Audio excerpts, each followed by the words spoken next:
Some members of Afghanistan's government are praising the agreement because they say it shows that the United States will not abandon their country.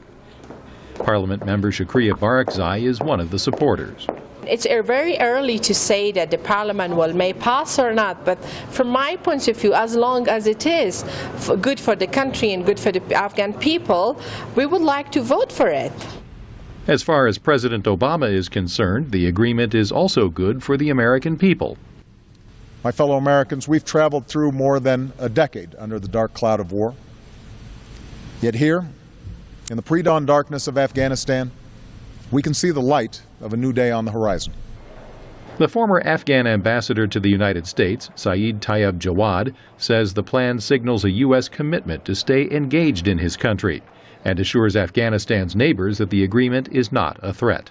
In fact, it encouraged actually the regional countries to contribute to safety, security, and stability in Afghanistan. At the same time, if some of our neighboring countries have ill intentions, they will understand that the United States is there to stay.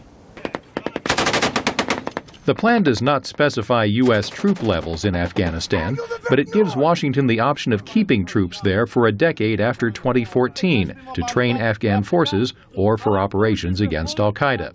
And, says Caroline Wadhams of the Center for American Progress in Washington, it might help advance talks with the Taliban. I think what it does is that this agreement, in a sense, strengthens the hand of the Afghan government in some kind of negotiation process that the U.S. hopes will occur with the insurgency.